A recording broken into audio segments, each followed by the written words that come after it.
Hollywood movie ni Alden, mga kasembreros, kamustahin natin.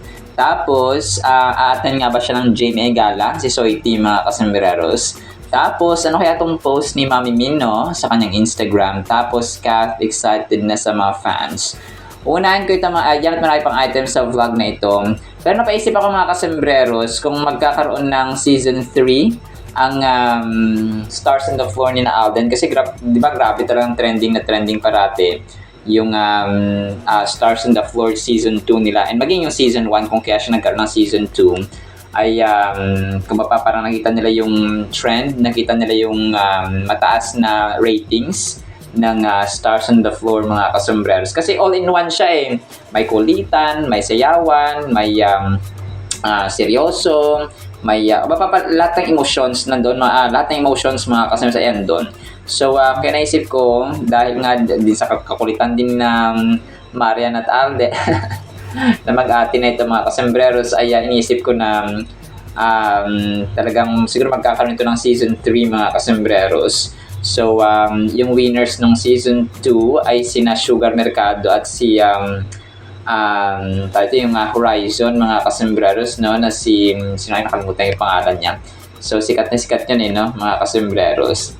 So, yun, talagang naisip ko na why not, no, na bigyan ulit nila ng another season, mga kasembreros, itong dance battle na original concept ito ng GMA, mga kasembreros, ha. Imagine niyo talagang sila yung nag-create, sila yung gumawa ng concept, sila yung nag-materialize and so on, kasi sila nag-produce, of course. So grabe, no, ang creative minds ay talagang kailangan ngayon sa mundo ng showbiz, sa mundo ng content making, sa mundo ng vlogging and so on. So good job. Sana magkaroon ulit ng season 3, mga kasembreros, kasi and hoping kasi kapag hindi artista yung kukunin nilang mga contestants, ay hindi na siya Stars on the Floor. Kasi nga ang title niya ay Stars on the Floor. Ibig sabihin stars na mga between or mga artista or mga content creators na mga sikat na mga kasembreros yung kanilang contestants. So kung mga ordinaryong tao, for example, pero magagaling sumayaw, ay hindi na siya, title niya yung Stars on the Floor, mga kasembreros. Tapos, next item natin, atin ba si Alden ng GMA Gala? So, nakita ko itong mga pictures ni Alden nung nakaraang GMA. Parang usual naman siyang umattend, no, ng GMA Gala, mga kasembreros. So, yung nakita ko ditong pictures niya ay yung naka navy blue or dark blue si Soiti, no? Tapos of course ay naka-red yung kanilang background, mga kasembreros. So as expected ay talagang cutie-cutie at saka ang kulit-kulit ni Alden, mga kasembreros. So yun, parang picture taking nila. Parang August yata, no, if I'm not mistaken, yung kanilang GMA Gala. Parang usually July, August. So yun, parang kasi diba July, August, yung parang nila yung GMA Gala ng buong GMA Network. And maging ng yung mga Showtime, yung mga palabas ng ABS-CBN na sino-showing sa GMA ay uma-attend din dati, sina Vice Ganda, Ann Curtis, tapos yung basta yung mga parang wala na siyang boundary, mga kasembreros, na ikaw ABS-CBN, ikaw GMA. So wala nang ganun, mga kasembreros. As long as invited ka, maging yung mga bosses, no, ng ABS-CBN ay uma-attend din ng GMA Gala, mga kasembreros. So nakakatuwa lang pagmasdan na parang iisa na sila, mga kasembreros, talaga na pamilya at kapuso, no, wala nang boundary. So yun po. Tapos inisip ko rin, no, kung magkakaroon ng season 8 ang Pilipinas Got Talent, kasi grabe din yung hatak nila dati, no, sa kanilang show, mga kasembreros, na kung saan si Kat nga ay isa sa mga judges ng Pilipinas Got Talent Season 7, mga kasembreros. So talagang nakaka-amaze din yung kanilang na si Kat pa yung nakapili kay Tatay Cardon nanalo, mga kasembreros, sa Season 7 ng Pilipinas Got Talent, mga kasembreros. So, hoping na parang ano siya, parang posible. Pero so far ay busy-busy si Kath din mga kasembreros ng kanyang mga kaganapan sa buhay. Tapos, major item tayo. Ano kaya itong pinost ni Mama Min? No? Actually, parang late na ako dito. 2 days ago pa niyo ito pinost eh. Naka-brown siya. Parang wala siyang caption eh. May 6,817 likes sa kanyang Instagram wall mga kasembreros. So, wala siyang caption. Tapos dito ay naka-brown siya. Happy-happy lang, no? Si Mama Min. Tapos may orchid sa likod. Of course, no, mga kasi sa bahay yata nila ito. Hindi ko na alam kung anong okasyon dito, mga kasembreros. Maybe, yung Thanksgiving ni Kat sa kanyang Madame Tussauds. Pwede, no? Pero I'm not sure. Wala kasing caption, mga kasembreros. Ito po ay pinost ni Mama Min sa kanyang Instagram account or Instagram wall, mga kasembreros. Tapos, yun, Big Tiger, yung Hollywood movie ni Alden. Kamusta na kaya, no? Mga kasembreros, parang more than half na ng ating taon. July na, mga kasembreros, pero wala akong balita, no? Yung admins natin wala rin balita. Yung sa Big Tiger, mga kasembreros. Yung Prisoner of War, na kung saan si Gabby Garcia, ang isa sa mga artista, ay alam ko na ipalabas na sa Amerika eh. So yung ano na lang, yung yung Big Tiger niya, mga kasembreros, abang-abang tayo sa mga sunod na update nila dito sa Big Tiger. Kasi Hollywood ito eh, no? In collaboration with Myriad Entertainment ni Alden at saka ng ibang producers sa ibang bansa, no? Specifically sa Amerika, mga kasembreros. So, abang-abang tayo, no, sa mga updates, mga kasembreros. So, although talagang kakaiba rin yung role dito ni Tisoy kasi nga parang half villain, half kakampi or half nabida. Something like that, mga kasembreros. So, abangan natin yan definitely. Tapos, si Kath naman, ito pala yung ano niya pinost ito kanina ng isang admin. So, ito na pala yung parang pang-invite ni Kath na kung saan ay excited siya na mapanood ng mga fans, mga kasembreros, ang Someone Someday na parang medyo mahina lang yung boses niya pero narinig ko pa rin yung konting boses na parang excited siya na magbabalik prime time siya, mga kasembreros. So, mapapanood siya gabi-gabi, no? Itong Someone Someday, mga kasembreros. So, that's July 24, 25, 24, 26, 27. So, 24 yata pinakauna, no? Sa Netflix. Tapos sa A2Z. Tapos sa mga online channels ng ABS-CBN, mga kasembreros. So, yan, mamaya piplay ko ito. Para marinig niyo po, mga kasembreros. So, excited na ako makita kayong lahat, no? Mapapanood na ang ano. So, of course, ito pa yung time na music hangout ng cast ng Someone Someday. Pero kagabi lang or kanina lang pinost, mga kasembreros, itong kanyang video, no? Maraming salamat po sa nag-post si Joffrey Montenegro na yun nag-post nito sa kanyang TikTok account. Thank you so much, sir, sa iyong pag-post po, no? Sa mga sa itong video ni Phenomenal Box Office Cinema Queen. Ito. So, na-share lang ito, mga kasembreros, itong mga pictures na random photos ni Soy Team na kung saan ay happy at sobrang igop niya dito, no, sa pictures na ito. Random photos. Grabe. Parang hindi mo isipin mo, 34 ba ito? No? Si Alden, mga kasembreros. So, kasi sobrang fresh ng mukha ay isipin mo na para siyang teenager lang, mga kasembreros, or nasa 20s. So, masayahin kasi, no? At saka God-fearing. So, there is that faith that keeps him moving, mga kasembreros, and living. So, ito po ay random photos niya dun sa may if I'm not mistaken, sa People Asia interview with Tita Joanne, mga kasembreros. So, tarang tita, feeling close, no? Pero yun, no, talagang sobrang sobrang happy lang si Soiti dito mga kasomberos. So, mahaba itong interview nila alam ko.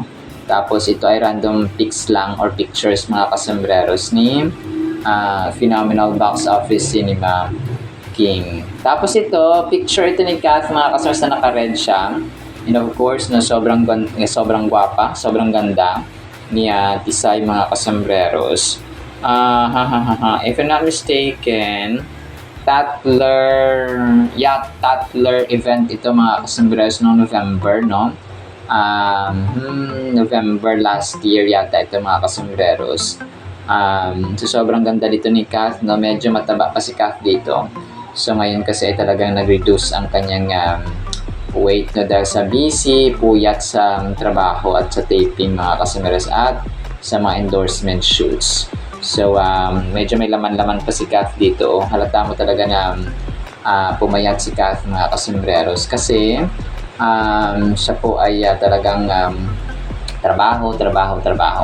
Tapos, ito, picture ito ni Ren Padora yata, no? Na-recall lang yung picture na ito mga kasomberos during finals ng Stars on the Floor. Naka-brown dito si Soiti na outfit mga kasomberos. Tapos yun, talagang si Ren Padora ay isa sa mga avid fans din po, no, or supporters ni Phenomenal Box Office Cinema King at ng A-Team community or ng fandoms ni Tisoy. Tapos si Kath naman, so ito pa yung picture niya mga kasomberos, no. Si Ron Angeles ang nakalagay dito mga kasomberos So naka-red siya, event yata ito ng TCL Mania, no, if I'm not mistaken mga kasomberos. Tapos ang picture na ito ay parang pinost din ni Ron Angeles. Si Ron Angeles ba ito? Parang hindi siya mga kasomberos. Pero yun nakalagay mga kasomberos at saka nag-post sa kanyang TikTok account or sa Facebook page mga kasomberos. So yun, fan din siya ng ni Phenomenal Box Office Cinema Queen mga kasomberos. Tapos last item natin, no, itong video ni Kath ay pinost lang, nirepost ng isang admin na kung saan ay close up video Phenomenal Box Office Cinema Queen, Phenomenal Box Office Queen of Philippine Cinema. So close up video mga kasomberos ito sa TCL Mania na ginanap yata sa SMX Convention Center sa MOA or Mall of Asia mga kasomberos. So na-emphasize lang dito yung kanyang kagandahan mga kasomberos. Opo. So na-emphasize lang yung kanyang kagandahan. So sobrang ganda. Medyo may laman-laman pa rin dito si Kath kasi medyo mataba-taba pa siya dito. Hindi pa nagsisimula yung na dito yung kanilang yung kanilang shoot ng Something. So sapat pa ang tulog at pahinga ni ni Kath dito mga kasomberos, whereas nung nagsushoot na sila ay sobrang busy mga kasomberos, kung kaya medyo nag-reduce ng weight si Phenomenal Box Office Cinema Queen. So pero yun, balik naman yan siya mga kasomberos kapag nakapagpahinga na ulit si attorney mga kasomberos. Alright, so naman sa ating content items, i-play ko po itong video and then yung ating pong Word of God. Pagtanggap sa pagbabalik prime time namin para sa Someone Someday. Excited na ako makita kayong lahat dahil ang mga kapamilya mapapanood na ngayon. Kaya kita-kits po tayo soon sa TV5. Someone Someday, malapit. Thank you po. Sobrang the best ng ating Word of God mga kasomberos. Sana pa patapusin natin ito. Ang title po ay Sikreto ng Masaya. Mahaba po ito mga kasomberos. Nung nakita ko yung or nabasa ko yung 1 Peter chapter 3, nagsimula ako sa verse 8, tapos tinapos ko hanggang 17. Sabi ko parang hindi ko ma-neglect na yung iba na verses dito ay hindi ko maisama no, or may topic. Kung kaya sabi ko, ubusin ko na nga itong yung verses na from 8 to 17. So yung kabuang verses dito ay or yung buong niya is 1 Peter chapter 3 verses 8 hanggang 17. Napakaganda ito, sana po ay pakinggan po natin. Start tayo sa 8. Sabi niya, si Apostle Peter or si Apostle Peter nagsasabi dito, "Last of all, you must share the same thoughts and the same feelings. Love each other with a kind heart and with a mind that has no pride." Ang ganda nito. "When someone does something bad to you, do not do the same thing to him." Ouch! Napakaganda. "When someone talks about you, do not talk about him. Instead, pray that good will come to him. You are called to do this so you might receive good things from God." Napakaganda, no? Mga kasambres, for if you want joy in your life and have happy days. Ito yun. Sasabi natin na sikreto ng masaya yung ating title. "Keep your tongue from saying bad things and your lips from talking bad about others." So ito pa rin yung sikreto, no, mga kasambres. Mamaya itatakil natin yan. Verse 11, "Turn away from what is sinful, do what is good, look for peace, and go after it." Napakaganda. "The Lord watches over those who are right with Him. He hears their prayers, but the Lord is against those who sin. Who will hurt you if you do what is right? But even if you suffer for doing what is right, you will be happy." Ito pa, isa sa mga rason nito, mga kasambres, na maging masaya. "Do not be afraid or troubled by what they may do to make it hard for you." Verse 15, "Your heart should be holy and set apart for the Lord God. Always be ready to tell everyone who asks you why you believe as you do." Ganda, no? "Be gentle as you speak and show respect." Verse 16, "Keep your heart telling you that you have done what is right. If men speak against you, they will be ashamed when they see the good way you have lived as a Christian." Verse 17, the last verse, "If God wants you to suffer, it is better to suffer for doing what is right than doing what is wrong." Napakaganda ito, mga kasambreros. Gusto ko nga bigyan ng emphasis talaga dito yung alam mo yun, yung pag ginawan ka ng masama, gawan mo rin sila ng masama. So, hindi ganoon, mga kasembreros. So, parang yung sinabi ng isang artista na hindi mo kailangan maging masama sa iba kasi nga, or hindi mo kailangan maging masama kasi nga ginawan ka ng masama. So, parang hindi mo kailangan parang huwag mong gawin sa iba yung ginawa rin sa iyo na kasamaan. Pero kung ginawan ka ng tama, so gawa mo sila ng tama, even though they have done something wrong sa inyo, mga kasembreros. Yun pala yung sikreto ng buhay, or sikreto na maging masaya, mga kasembreros, or sikreto ng masasaya. So sa buhay natin yun, di ba, very applicable ito na, pag ginawan ako ng masama, so gagawin ko rin sa masama. So parang, hindi natin alam yung sikreto pala ng buhay, na yun, no, kapag, sabi pa nga dito, yung pagsasalita ng masama, no, yung sa verse 10, mga kasembreros, sabi niya, "If you want joy in your life and have happy days, keep your tongue from saying bad things and your lips from talking about bad about others." So yun siya, no, yun pala yung sikreto. Kasi boomerang kasi, di ba, ang buhay, no, kapag kunwari chinismis mo sa ganito, so i-chismis ka rin nila. So parang so hindi mo alam, kapag wala ka, ikaw naman pinag-uusapan nila. Tapos kung kayo naman magtropa ang nag-uusap, siya yun naman pag-isapan ng isa. Tapos yung isa naman, parang gano'n na ang buhay, no? So nature na ng tao na gano'n, na kung sino yung wala. Kunwari, 4 kayo magkakaibigan, tapos 3 lang kayo nandyan. So yung isa naman pinag-uusapan nila. Tapos kung ikaw na naman yung wala, tapos ikaw na yung pag-uusapan nila. So parang ganoon, mga kasembreros. Nevertheless, kapag pinag-usapan ka nila at ginawan ka nila ng masama, or pinagsasabihan, or parang chinchismis ka nila ng masama, tapos tama naman yung ginagawa mo, so sabi dito ni Lord ay okay yun. Mas maganda pa nga yun kasi mas i-bless ka nila kasi you're still doing what is right and good, even though they have hurt you, or they have done something wrong sa iyo, mga kasus. Grabe, no? Ito yung sikreto dapat, no, mga kasus, na dapat nating malaman, na hindi na siya sikreto kasi nga nabulgar na natin at sinabi na natin, no? Secret revealed secret revealed na nga, kasembreros. So sikreto na masasaya.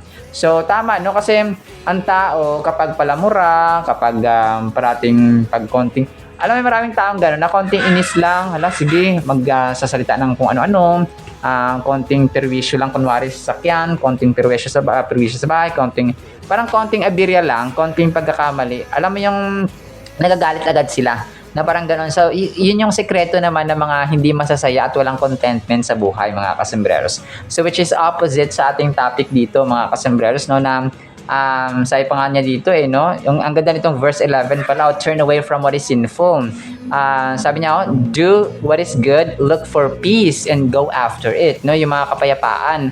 Kasi ang tao maging masaya kapag may kapayapaan, no, kapag may peace, mga kasembreros, sa kanilang paligid. Sino ba naman ang taong magiging masaya kapag kapag yung paligid niya ay puro hiyawan, puro sigawan, mga kasembreros, no? So sa verse 12, sabi dito, the Lord watches over those who are right with Him. He hears their prayers, but the Lord is against those who sin, mga kasembreros. So, ang ganda, no? Kasi ang Diyos natin ay hindi siya yung Diyos na, hindi ko nakikita to. Hindi ko nakikita to.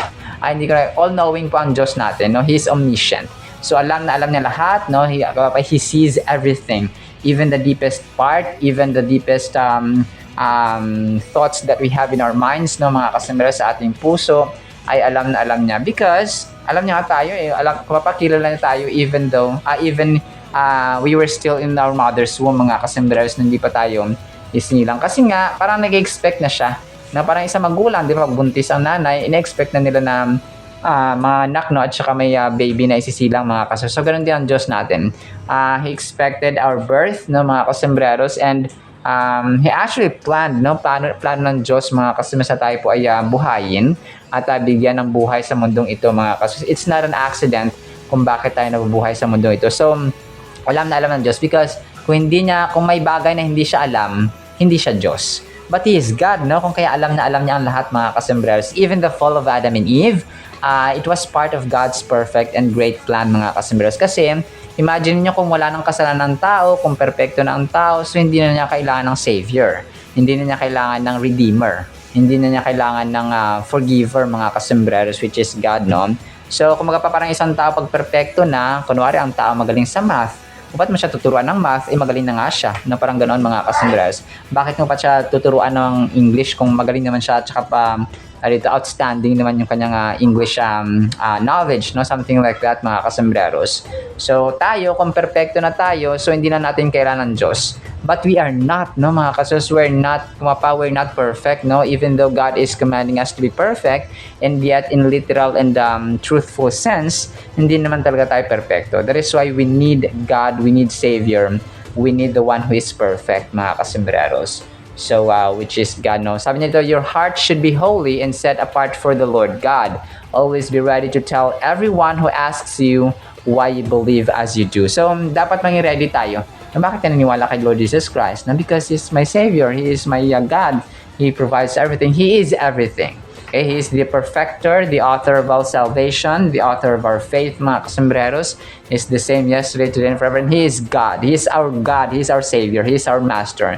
He is our Redeemer. And so, kapag lahat na, mga kasembreros, too many to mention. No, too many to recite, mga kasembreros, or to be told. So, ganoon siya, mga kasembreros. And, yun, talagang dapat na alam natin. At saka ito pa, ang ganda ito, be gentle as you speak and show respect.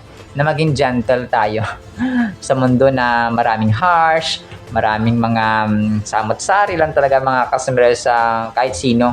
Pwede mag-post ng ganito, pwede mag-post ng ganyan sa kanyang Facebook account. Parang lahat na lang, lahat na lang pwedeng gustong i-post, no? Kahit sometimes ay hindi na appropriate, mga kasus, pinopost na lang, FB account to, wala ka pa, mga ganong tao. But sa mundo na napuno ng ganoon, ay maging gentle tayo, na maging respectful tayo, mga kasembreros. So, keep your heart telling you that you have done what is right. So, grabe, no? If men speak against you, they will be ashamed. So, kapag parati nating nakita yung justification sa ating sarili, na tama ako. So, nawawala yung sense and purpose natin sa harapan ng Diyos, mga kasembreros. So, tigilan po natin, no? Or itigil na natin ang ganoon. So, sabi niya, if God wants you to suffer, it is better to suffer for doing what is right than for doing what is wrong. So, tama, no? Parang ano lang yun, parang masaya ka nga, pero galing naman sa nakaw. Nag-enjoy ka nga, pero yung jowa mo pala may anak na sa iba, no?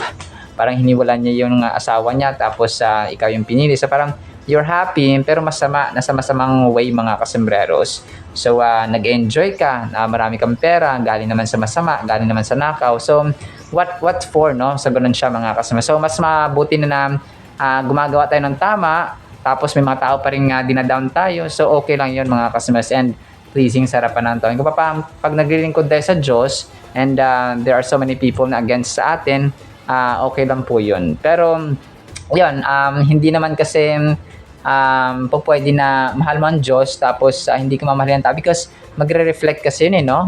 Kunwari si Lord ay kasi ang Diyos natin nagpapatawad, mabait, humble, peaceful, peacemaker na mga kasembreros, at saka gusto niya ng gentle, gusto niya ng humble. So kapag ganoon tayo, humble tayo, kind, gentle, generous, and so on, ay mamahalin tayo ng tao sa paligid natin. So as simple as that. So malabo na mamahalin ka ng mahal mo ang Diyos, you have a deep relationship sa Kanya, tapos matagal ka ng Christian, tapos yung ugali natin ay hindi alam yon, hindi ka nais-nais. So ganun siya. So dapat ay nagre-reflect sa atin ang Christ-likeness mga kasembreros. So dapat ganoon siya, no? Mga kasi so dapat parati natin isipin itong sikreto ng masasaya talaga mga kasembreros, na ayun, no? Talagang iwasan natin yung magsalita tayo ng masasama sa ating kapwa-tao mga kasembreros. So kasi pag ganoon ay babalik din sa atin yung mga bad things na sinasabi natin sa iba. Alright? So ang ganda ng verse na ito, or verses na ito mga kasembreros. But in the meantime, yun lamang po sa ating Word of God, ha? Napay pagpalain po tayo ng pag-ibig, pananampalataya, pag-asa, and of course, iwasan natin yung mga masasamang salita sa ating kapwa-tao mga kasembreros. In the mighty, holy, sweet, magnificent name of the Lord Jesus Christ, we pray, with the communion of the Holy Spirit of the living God. And everyone said Amen and Amen. See you sa next segment mga kasembreros, and paalam po. I love you.